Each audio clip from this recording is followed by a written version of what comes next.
신앙 대행진 전도 성령님이 오신 이유라고 하는 제목으로 하나님의 말씀을 선포하겠습니다. 오늘 본문의 배경은 이렇습니다. 예수 그리스도의 지상생활 마지막 장면이 나오는데 부활하신 예수님을 보고 예수님의 제자들도 여러 유대인들처럼 그 옛날 이스라엘의 영광이 회복됨이 지금입니까? 이렇게 질문을 하게 됩니다. 사도행전 1장 6절에 보니까 주께서 이스라엘 나라를 회복하심이 이때니까 그렇게 질문하고 있지요. 자, 그런데 우리 예수님께서 이에 대한 답변으로 8절을 말씀하십니다. 오직 성령이 너희에게 임하시면 너희가 권능을 받고 예루살렘과 온 유대와 사마리아와 땅끝까지 이르러 내 증인이 되리라 하시니라. 예수님과 제자들의 관심은 서로 다른 데 있었습니다. 우리는 종종 본문의 제자들처럼 본질과 비본질을 혼돈합니다. 그래서 본질을 버리고 비본질적인 것에 우리의 시간과 에너지를 쏟기도 합니다. 옛날 어느 교회에서 강단에 깔린 카페 때문에 큰 분쟁이 있었다는 겁니다. 이제 이게 너무 오래되어서 여기서 먼지도 나고 그러니까 이 카펫을 한번 교체하자. 자, 그런데 두 부류로 딱 갈라지는 겁니다. 전통을 좋아하는 사람들은 역시 교회 강단 카펫은 붉은색이 최고야. 붉은색은 예수님의 피를 상징하고 있고 예수님의 열정과 또 예수님의 순교를 의미하기 때문에 카펫은 빨간색이어야 된다라고 이야기했습니다. 그런데 좀 변화를 원하는 부류는 이 파란색으로 한번 바꿔보자는 거예요. 파란색이라고 하는 것은 신성한 신의 색깔이고 또 천상의 빛을 상징하는 색이기 때문에 푸른색으로 바꿔보면 분명히 의미에 부합할 것이라고 했습니다. 자, 의견은 다 좋습니다. 자, 그런데 그 이후에 의견이 조율이 안 되는 거예요. 각자 주장만 밀고 나갑니다. 그러다 보니 결국은 두 개파로 나뉘어지게 되었습니다. 자, 음해가 오갑니다. 인신 공격이 난무합니다. 두 개파로 나뉘어져서 결국은 이 문제 때문에 교회가 분리가 되었습니다. 파란 색깔을 주장했던 부류가 나가서 교회를 개척했는데 교회 이름을 널푸른 교회라고 이름을 지었고 기존에 있던 교회도 조금 분위기를 쇄신하자 그런 의미에서 이름을 바꾸어서 강단 색깔을 빨간색으로 하고 주보혈교회로 이름을 바꾸었다고 하는 거예요. 여러분, 교회가 비본질적인 것에 너무 신경 쓰게 되면 이런 일은 우리도 언제든지 맞이할 수 있다고 하는 겁니다. 공산주의가 이론적으로는 굉장히 좋은 이론이잖아요. 그러나 하나님을 완전히 배제한 그런 사상이기 때문에 얼마 가지 않아서 이것은 부패되었고 백성들을 해방시키려고 하다가 또 다른 계급이 발생하고 그 계급이 결국은 백성을 도탄에 빠뜨리고 말았지 않습니까? 인간의 본질을 이해하지 못한 결과입니다. 우리는 본질을 쫓아야 합니다. 본질을 쫓지 아니하면 결국은 망합니다. 자, 그러면은 우리 주님께서 성천하시기 전에 말씀하신 본질이 무엇일까요? 오늘 본문에서 핵심적인 두 단어를 찾습니다. 성령과 정인입니다. 오늘 우리가 읽었던 1장 8절의 그 말씀을 다음과 같이 요약할 수가 있습니다. 성령이 임하시면 하나님의 정인된다. 이것으로 요약할 수가 있습니다. 먼저 성령님은 어떤 분입니까? 헬라어로 성령을 파라클레토스라고 이야기합니다. 이 말은 위로자, 상담자, 대언자, 중보자라고 하는 뜻을 가지고 있습니다.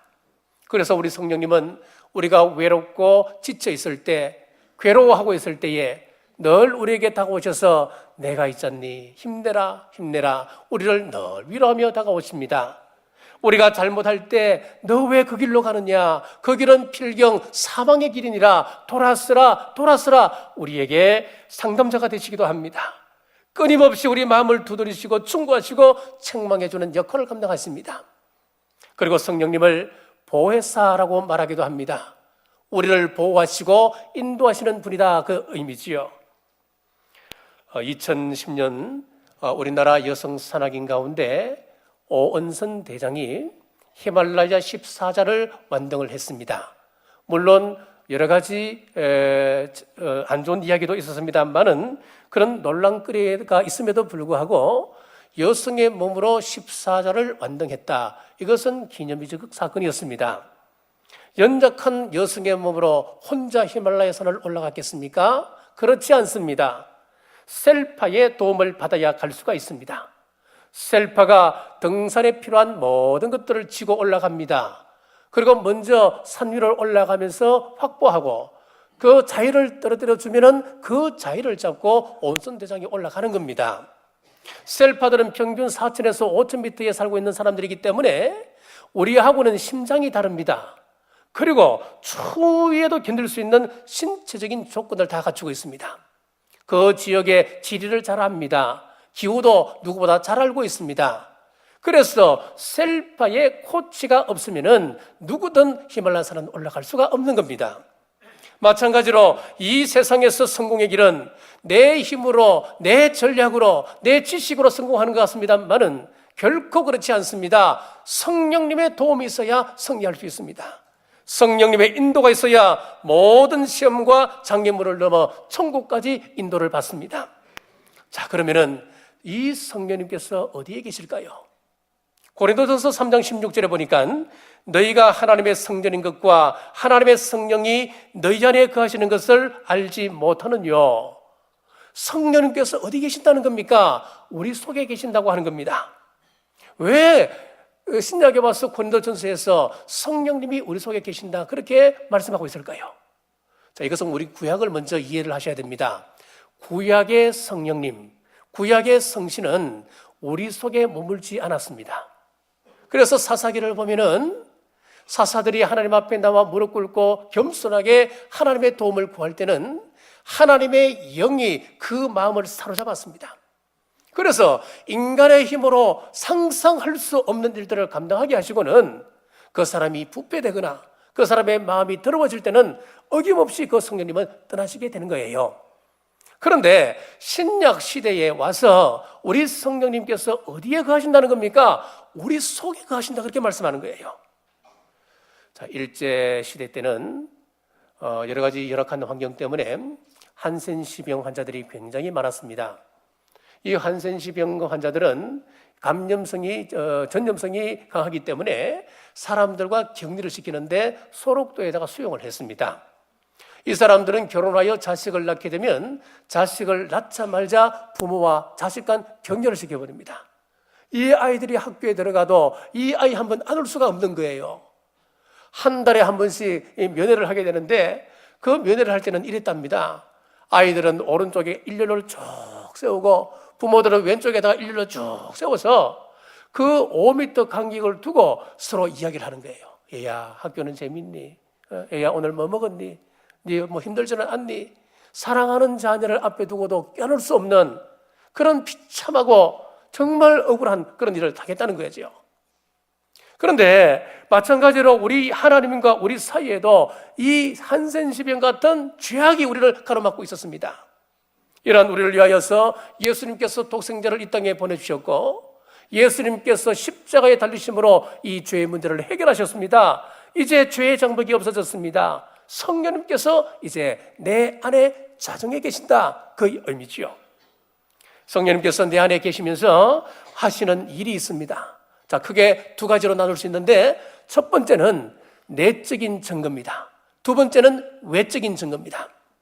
내적인 증거라고 하는 것은 내 속에서 성령님께서 어떤 일을 하시는가 내적인 증거죠. 자, 첫 번째, 자, 성령님께서 우리 마음에 오시면은 우리 심령을 환하게 밝혀주십니다. 하나님 없는 심령은 불이 없습니다. 흑암입니다. 소망이 없습니다. 하나님 없이 지식을 많이 가지면 공부를 많이 하면 우리 마음이 밝아질 것 같습니까? 그렇지 않습니다. 공부하면 공부할수록 근심이 더 많아집니다. 욕심이 더 많이 생깁니다. 불평, 불만이 더 많아집니다. 더 어두워지는 겁니다. 많이 가지면, 돈을 많이 벌면, 별장을 많이 소유하면, 높은 지위에 오르면 우리 마음이 밝아질 것 같습니까? 아니라는 거예요. 우리 마음을 밝혀줄 리는 성령님뿐입니다. 자, 구약에 성막이 있었잖아요. 그런데 이 성막을 보면은 간단하게 만들어졌습니다. 항상 이동을 해야 되기 때문에 이 성막은 고정적으로 짓지를 못하는 겁니다. 성막을 지을 때에 그 성막 그 바깥에 씌우는 막을 한번 보십시오.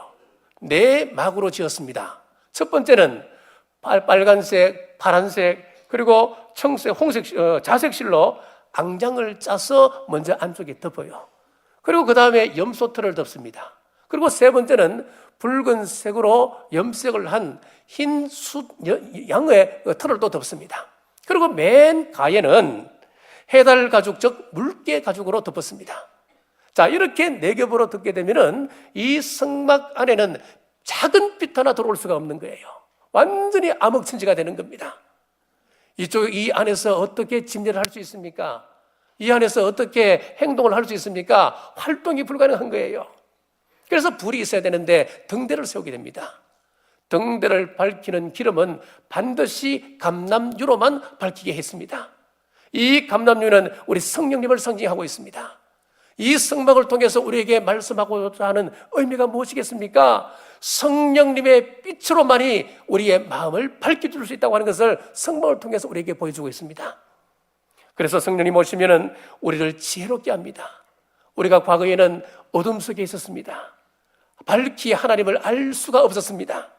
그런데 성령님께서 오심으로 말미암아 우리를 밝게 해주시는데 지혜를 밝게 해주십니다. 고린도전서 2장 7절에 보니까 오직 은밀한 가운데 있는 하나님의 지혜를 말하는 것으로서 곧 감추었던 것인데 하나님이 우리의 영광을 위하여 만세전에 미리 정하신 것이라. 성령님은 하나님의 지혜를 우리에게 보여주십니다.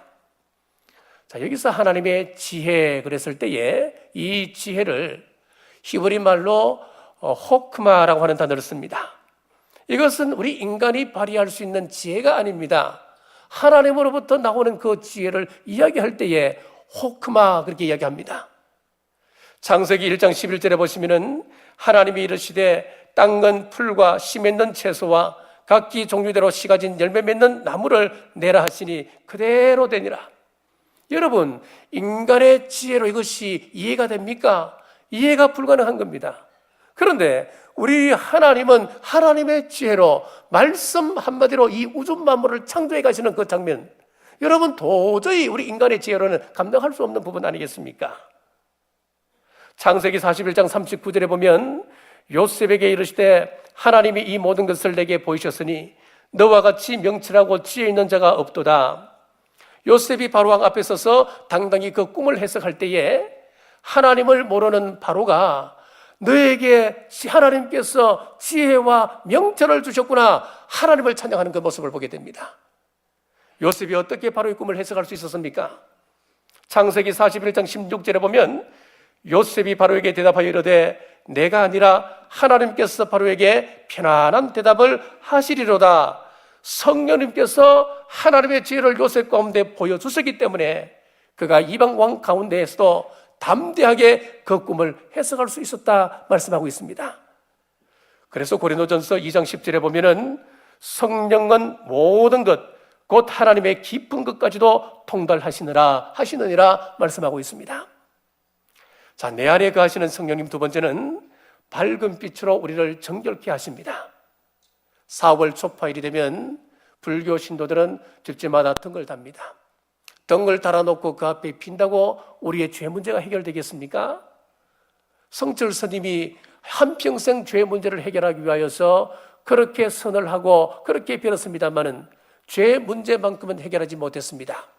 그래서 내 죄를 씻을 수가 없어서 나는 지옥으로 돌아간다, 이 한마디 던지고 세상을 떠났지 않습니까? 빈다고 죄가 없어지는 것 아닙니다. 눈물을 뿌린다고 죄가 없어지는 것 아닙니다. 성령님께서 내 마음을 밝게 조명하심으로 우리 죄가 밝혀 보여주고 십자가로 나갈 때 성령님의 불로 우리 죄를 소멸하시고 성령님의 그 밝은 물로 씻어 정결하게 해주시는 것입니다. 그래서 이것을 우리는 성령님의 내적인 증거다 그렇게 말씀하는 거예요. 성령님께서 여러분 마음속에 자정하지 아니하신다면 여러분의 죄 문제는 해결할 수가 없는 겁니다. 자, 두 번째, 성령님의 외적인 증거가 있습니다. 첫 번째, 성령님께서 임하시면 우리에게서 권능이 나타나기 시작합니다. 사도행전 1장 8절에 보니까 너희가 권능을 받고 그랬습니다. 권능이란 말은 헬라 말로 디나미스라고 하는 단어를 쓰는데 이 말에서 영어의 다이너마이트가 파생되어 나옵니다. 다이너마이트가 뭡니까? 산을 폭파할 때 씁니다. 바위를 깨뜨릴 때 다이너마이트를 꽂아놓고 스위치를 올리면은 그 바위가 산산조각 나는 것이 이 다이너마이트 아니겠습니까? 그러면은 이 성령님의 권능을 다이나믹이라고 이야기하는데, 그러면은 이 성령님께서 우리 마음속에 들어오시면 어떻게 될까요? 다이너마이트처럼 우리를 폭파시킵니다. 우리를 뒤집을 수 있다고 하는 그런 말씀입니다. 자, 사사 기도원을 보십시오. 그는 양치는 사람, 농사짓는 아무런 존재감이 없는 평범한 사람이었습니다. 미디안이 무서워서 포도주 틀 안에서 밀타작을 하는 소심한 사람이었습니다. 그런 소심한 사람에게 성령님께서 오셔서 다이너마이트처럼 그의 마음을 뒤집어 버리니까 용사 300명으로 미디안 군대 10만 명을 능히 무찌르는 권능을 얻게 되었습니다. 사울왕을 보십시오. 그의 나이 30에 왕이 되었습니다. 키가 장대같이 큰 사람, 잘난 사람이었습니다. 능력이 있는 사람이었습니다. 그런데 그에게는 수줍음이 많은 것이 흠이었습니다. 왕으로 기름 부어야 되는데, 대관식을 치러야 되는데, 이 사울왕이 너무 쑥스러워서 대중 앞에 나타나지를 못하였습니다. 자, 그랬던 그가 기름을 부을 때에, 성령님의 능력이 임하게 될 때에 그가 일어나 이스라엘을 위기 가운데 구하는 능력의 사람이 되는 겁니다. 다윗은 어떻습니까? 양치는 목자였습니다. 아무것도 아닌 다윗에게 성령님께서 임하시니까 필력이 늘어서 이스라엘 백성들의 찬송인 시편을 반수 이상 짓게 되는 것이었습니다. 그의 음악 실력은 또 어느 정도인가 하면은 수금을 연주하게 되면은 악령이 떠나가는 기적이 일어났습니다. 성령님께서 임하시니까 음악으로 사람을 치유하는 사람이 되었다는 말입니다. 요즘 뮤직 테라피, 음악 치료의 원조가 다윗이다, 그런 이야기를 많이 하지요. 맞는 말입니다. 성령님의 권능으로 이런 역사가 나타나기 시작한 겁니다. 솔로몬이 성전을 짓게 되었습니다. 그가 솔로몬 성전을 짓고 난 다음에 그 안에 기명들 이제 완성을 해야 되는데, 누가 그것을 감당하느냐? 오홀리압과 보살렐이 감당하게 되는데, 이 사람들에게 성령님이 임하게 되니까 예술적 감각이 그 마음속에서 폭발하는 거예요. 그래서 전에 볼 수 없었던 아름다운 건물 솔로몬 성전을 완성하게 되었습니다. 여러분에게 부족한 것이 무엇입니까? 지적인 능력이 부족합니까? 아니면은 사업적인 능력입니까? 미술적, 음악적, 예술적 능력이 부족합니까? 사도 바울은 로마서 8장 26절에서 성령께서 우리의 연약함을 도우신다라고 했습니다. 우리가 왜 교회에 나옵니까? 오늘 왜 예배 자리에 나오셨습니까? 왜 새벽을 깨워서 기도하십니까? 주님께 내 짐을 맡기는 겁니다. 우리의 연약함을 도우시는 성령님께 내 앞날을 맡기는 겁니다. 산악인 오은선 씨가 셀파의 인도를 따르는 것처럼 이 한 주간 또 성령님께서 나의 가이드가 되어 주옵소서 맡길 때에 성령님의 도우심으로 사망의 음침한 꼴짜기 같은 이 세상길을 찬송하며 지나시는 여러분 되시길 주님의 이름으로 축복합니다. 외적인 증거 두 번째는 정인이 됩니다. 1장 8절 하반절 보십시오. 예루살렘과 온 유대와 사마리아와 땅끝까지 이르러 내 정인이 되리라. 여기 보면 헬라어 원문에 보면 이 정인이라고 하는 것은 마르투스라고 하는 단어를 쓰게 됩니다. 마르투스의 의미는 크게 세 가지로 나눌 수가 있는데, 목격자라고 하는 의미가 있고 실천자, 또 순교자, 그런 의미를 가지고 있습니다. 자, 먼저 우리가 목격자입니다. 여기서 목격자라고 하는 것은 법적인 용어로 사용되어집니다. 재판정에 나가서 자기가 직접 듣고 본 것을 그대로 증언하는 것, 그것이 바로 증언자입니다. 증언할 때에 재판장님, 제가 생각하기에 저 사람은 분명히 사기꾼인데 이런 잘못 저런 잘못 이렇게 돌려서 이런 죄를 저질렀을 겁니다. 내가 풍문에 의하면은 이런 이야기를 들었습니다. 여러분, 그것은 목격자가 아닙니다. 증언자가 아닙니다. 증언자는 어떻게 해야 됩니까? 재판장님, 제가 분명히 이 눈으로 보았습니다. 제가 분명히 저 사람의 말을 이 두 귀로 똑똑히 들었습니다. 만일 거짓말을 하면 위정죄로 그 사람은 처벌받는 것 아니겠습니까? 두 번째 정인의 의미, 실천자입니다. 이 전도는 무엇입니까? 입술 전도, 웅변보다도 실천 전도가 힘이 있습니다. 몸으로 해야 되고 생활로 해야 되는 것이 전도입니다.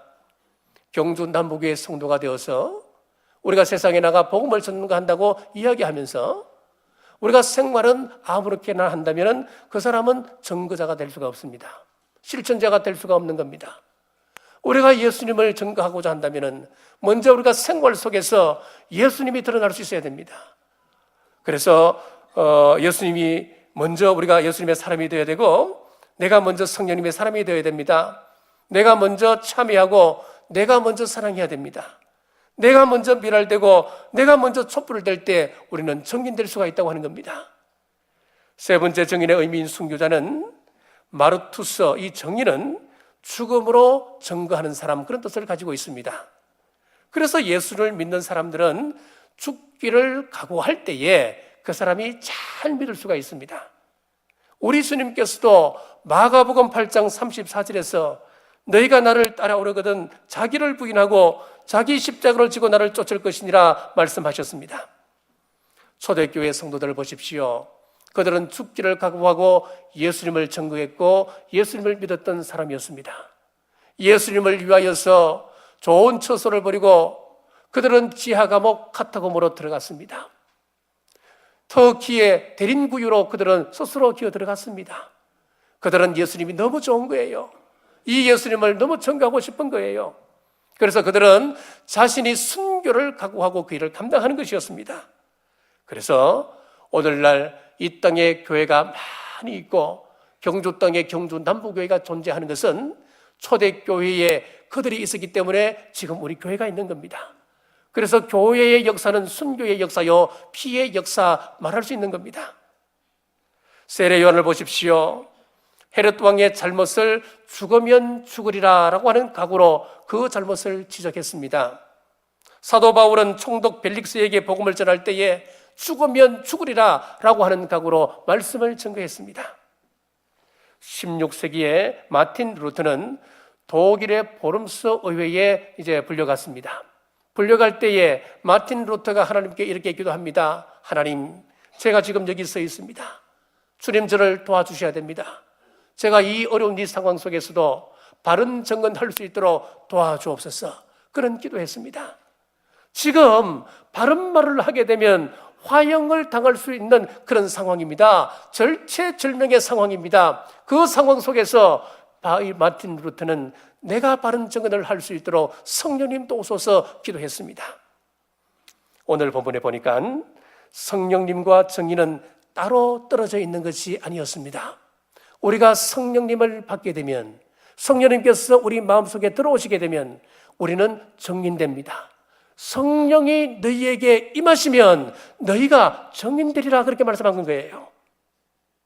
성령을 받기 전에 베드로의 모습은 어땠습니까? 예수님이 십자가에 매달리실 때에 예수님을 부인하지 않습니까? 또 예수님께서 돌아가신 이후에는 실망하여서 예전의 모습으로 돌아가 갈릴리 바닷가에서 다시 고기를 잡지를 않습니까? 그런데 오순절 성령님의 역사 이후에 그가 어떻게 됩니까? 사도행전 4장에 보면은 예수님을 전가하던 베드로가 유대 지도자들에게 잡혀왔습니다. 그래서 유대 지도자들이 그 앞에서 협박하면서 앞으로는 예수의 이름으로 가르치지도 말고 전하지도 말라고 했습니다. 그때 이 베드로가 뭐라고 이야기합니까? 사도행전 4장 20절에 보니까 우리는 보고 들은 것을 말하지 않을 수 없느니라 그랬습니다. 계집종 앞에서 연약했던 그 모습은 사라지고 사자처럼 담대하게 십자가에 거꾸로 매달려 순교하면서까지 정인의 삶을 살아갈 수가 있었습니다. 이것이 바로 성령님의 외적인 증거였습니다. 성령님의 강림 이후에 예수님의 다른 제자들의 행적을 한번 보십시오. 도마는 인도까지 가서 말씀을 증거하다 거기서 순교했습니다. 요한은 그리스 밤모섬에서 순교하다가 주옥 같은 하나님의 말씀 요한계시록을 받고 그곳에서 장사되었습니다. 마가는 우크라이나에서 전도했습니다. 안드레는 아가야 지방에서 선교했습니다. 빌립은 히에라볼리에서 사역을 했고 바돌로메는 알메니아, 메소포타미아, 페르시아 등지에서 선교하다가 그는 순교했습니다. 자, 이렇게 성령님을 보내신 궁극적인 목적이 뭡니까, 여러분? 그것은 바로 생명을 구원하는 데 있는 겁니다. 성령님께서 이 땅에 오신 이유, 첫 번째 이유가 뭡니까? 생명 구원이라는 거예요, 여러분. 그렇다면은 오늘 우리 교회에서 되어지고 있는 모든 사역은 다른 것 없습니다. 생명 구원이 제일 목적이 되어야 됩니다. 우리의 모든 사역도 생명 구원입니다. 오늘 이 시간 예배 드리는 것도 생명 구원입니다. 예배를 통하여서 악한 사탄마귀의 권세는 떠나가고 예수님의 권능이 임할 수 있도록 하는 것이 이 예배의 궁극적인 목표라고 하는 거예요. 예배를 드리는 것이 생명 구원이어야 하고 섬기는 것도 생명의 구원이어야 됩니다. 전도회, 선교회 우리가 활동을 하면서 거기가 친교 단체, 어떤 모임, 여러분 그것은 의미가 없습니다. 전도회, 선교회의 제일 목적도 무엇입니까? 생명 구원, 영혼 구원입니다. 자, 심지어는 우리가 바깥으로 놀러 나가도 우리의 목적은 뭡니까? 생명 구원에 있습니다. 그런데 나가기도 전에 전도회 회원끼리 아니면 선교회 회원끼리 티격태격 싸우고 서로 마음 상하게 하고, 여러분 그것이 생명 구원하는 일입니까? 그렇다면은 안 나가는 것이 훨씬 좋습니다, 여러분. 우리의 모든 행위는 영혼 구원, 생명 구원에 초점을 맞춰야 됩니다. 만일 교회에서 하는 일들이 이것이 안 된다면은 더 이상 우리 남부교회는 하나님의 교회가 아닙니다. 세상 친교 단체에 불과한 것입니다. 자, 그러면은 이 복음을 어디에서 우리가 전해야 되겠습니까? 사도행전 1장 8절 제가 다시 읽습니다. 예루살렘과 온 유대와 사마리아와 땅끝까지 이르라 그랬습니다. 예루살렘과 온 유대라고 하는 것은 무슨 말입니까? 동일 문화권을 이야기합니다. 동일 문화권에서 복음을 전가하는 것을 가리켜서 우리는 편의상 전도 그렇게 이야기를 합니다. 사마리아와 땅끝까지 그랬습니다. 이것은 타 문화권을 이야기합니다. 문화가 다르고 언어가 다르고 관습이 다른 타 문화권인데 타 문화권에서 복음을 전가하는 것을 우리는 편의상 선교 그렇게 분류를 했습니다. 그런데 알고 보면 다 똑같은 말입니다. 선교나 전도나 같은 선교고 같은 전도입니다, 여러분. 땅끝이 어디입니까, 여러분? 오늘날 많은 사람들이 전도는 조금 등한시하는 경향이 있고 선교회야 큰일을 감당하는 것처럼 오해를 하고 있습니다. 여러분, 선교가 뭡니까? 땅끝이 어디입니까? 땅끝까지 이르러 내 증인되라 했을 때에 그 땅끝이 어디냐고요, 여러분? 중국입니까? 아프리카입니까? 아니면 10, 40 윈도우 그 창에 있는 사람들입니까? 지구를 한 바퀴 돌아야 땅끝입니까? 땅끝까지 이르러 주님의 증인되라고 하는 이 말씀은 복음을 온 세상에 퍼지게 하라고 하는 의미입니다. 자, 그러므로 내가 있는 그 자리 예루살렘에서 먼저 시작되어져야 됩니다. 내가 있는 예루살렘이 땅끝일 수도 있습니다.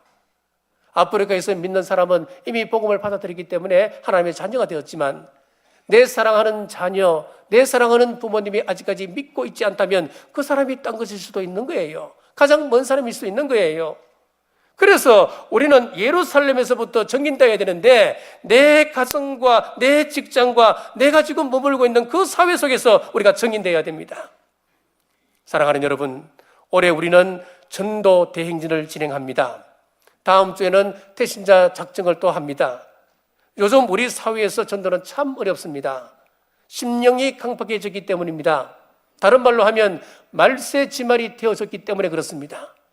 과거 어느 때보다도 이 세상 사람들은 노골적으로 기독교를 욕하고 교회를 욕합니다. 그래도 전도해야 됩니다. 디모데후서 4장 2절에 보면 때를 얻든지 못 얻든지 항상 힘쓰라 그랬습니다. 우리가 이 일을 위하여 내일부터 한 주간 릴레이 기도를 실시합니다. 기도 없이는 전도할 수 없습니다. 왜냐하면 전도는 영적 전투이기 때문에 그렇습니다. 사탄은 매우 강력한 존재입니다. 그러면서도 전략적으로 매우 뛰어난 존재이기도 합니다. 사탄은 복음이 전파되는 것을 막기 위하여서 치밀하게 전략을 세우고 활동하고 있습니다. 자, 그렇다고 해서 우리가 미리 사탄의 존재에 대해서 겁먹을 필요는 없습니다. C.S. 루이스는 이런 말을 했습니다. 사탄은 자신에 대해서 무지하여 자신을 우습게 여기거나 정반대로 자신에게 초점을 맞추어 두려움에 얽매여 사는 사람을 제일 좋아한다라고 했습니다. 무슨 이야기냐면은 사탄은 우리가 무시해도 될 만한 그런 시시한 존재가 아니란 이야기예요. 굉장히 힘 있는 존재라고 하는 겁니다. 자, 그렇다고 해서 지레짐작으로 미리 사탄은 내가 감당할 수 없는 존재야, 굉장한 존재야, 무서워 그럴 필요도 없다는 거예요. 강한 상대인 사탄과 싸우려면 기도하며 예수님과 동행하고 성령으로 충만하면 능히 감당할 줄 믿으시길 간절히 바랍니다. 사탄의 전략은 수만 가지입니다. 그래서 우리가 기도하지 아니하면 이길 수가 없습니다. 사탄은 전도하는 것을 방해해야 되기 때문에 전략적으로 제일 먼저 우리 가운데 뭘 가져오냐 하니까 분란을 가져옵니다. 분열을 시키는 거예요. 우리가 분열되면 안 됩니다. 우리가 분열되면 사탄의 진을 강하게 하는 것입니다. 우리가 연합하게 되면 성령님의 진을 강하게 하는 것입니다. 영적 전쟁의 제일 원칙이 뭔 줄 아십니까? 성령님과 먼저 연합하는 거예요.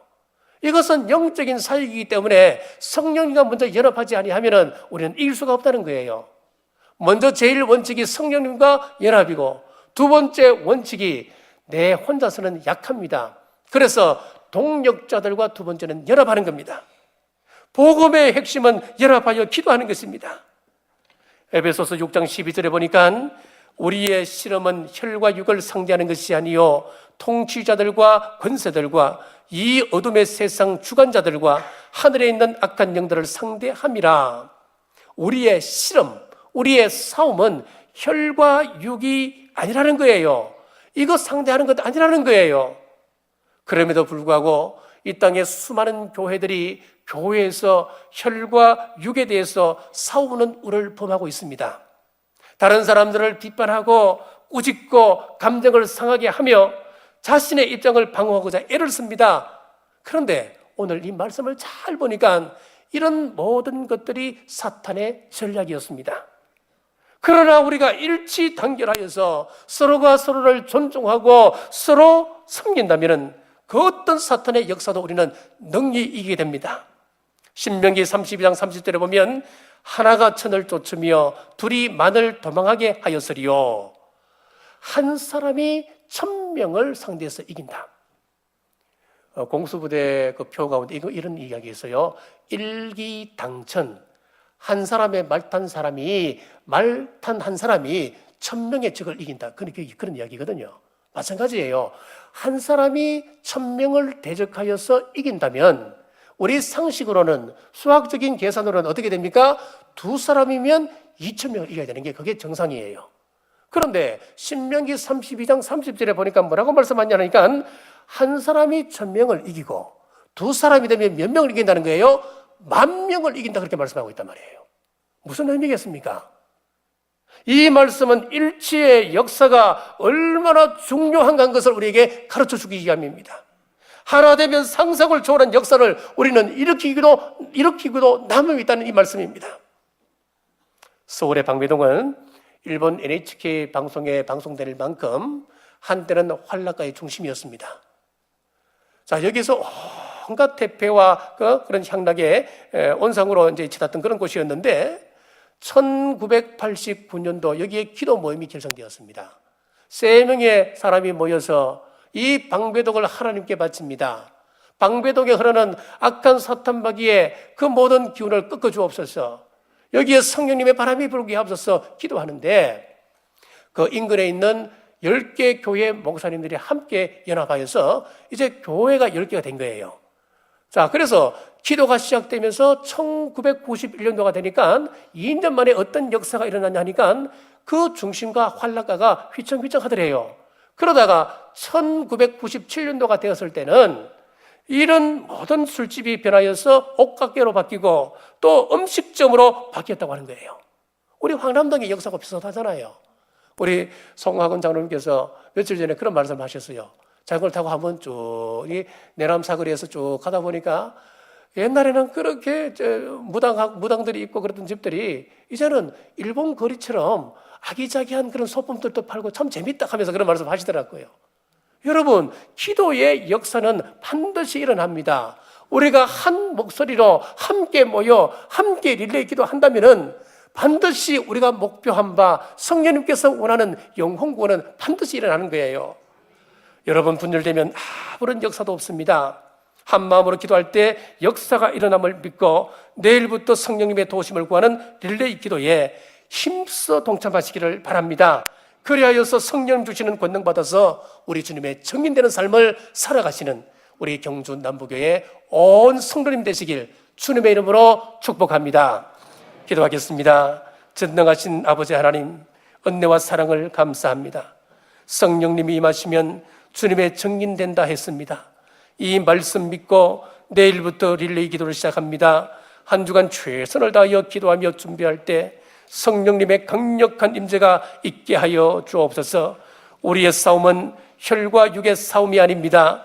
악한 영들을 상대함이라 했습니다. 분별시키는 악한 영들의 정체를 바로 알고 기도함으로 능력 덧입어 일심으로 주님의 증인되게 하여 주옵소서. 예수님 이름으로 간절히 기도드리옵나이다.